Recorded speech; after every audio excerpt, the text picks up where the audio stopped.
Correspondent Tony O'Donoghue, who is outside the stadium, the municipal stadium in Poznan. Tony, how are you? I'm very well, Dara, and I can announce to you that the team is as we all expected. It's the worst kept secret, I suppose, if you like, but that's not Trapattoni's way.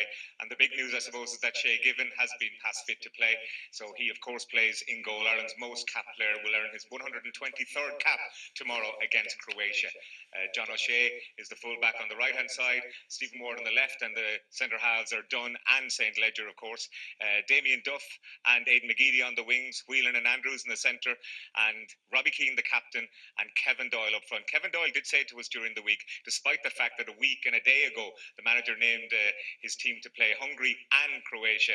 Talk about being prepared in advance. Kevin Doyle said, I won't believe it until I hear it an hour and a half before kickoff. But it's official now. It's the first game of the UEFA Euro 2012 Championships for the Republic of Ireland against Croatia, and the same 11. And would you believe it's the 1 to 11 on the squad list? So how often in Championship football do we see numbers 1 to 11 lining out at either a European Championships or indeed a World Cup? It was interesting in the press conference there.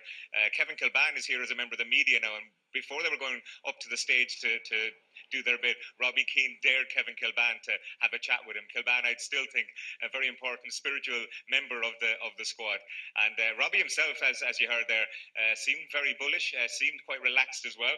He said, we're not here to make up the numbers, and we believe that we'll get out of the group.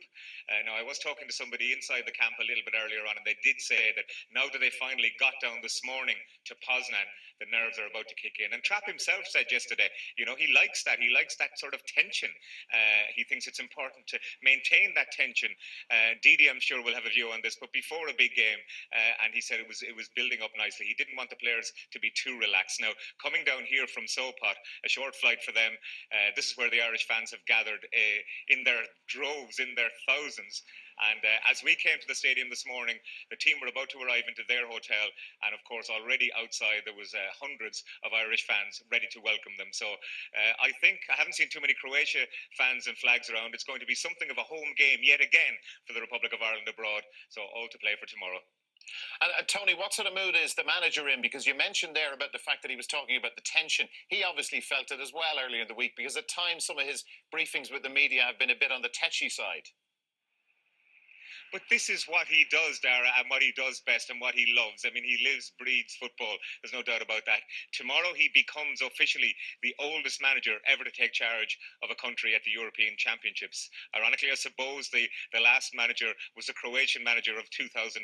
He was only 71, only a mere strapling, really, compared to our Giovanni Trapattoni. But to see him, as I have done over the last 2 weeks, in training, and we saw a lot more of training abroad than we're usually allowed to see in Malahide. And he's jumping over hoops, and he's kicking the ball into the net and into bags, and he's getting involved in sprints even. He's just remarkable, and he loves this, and he lives for this.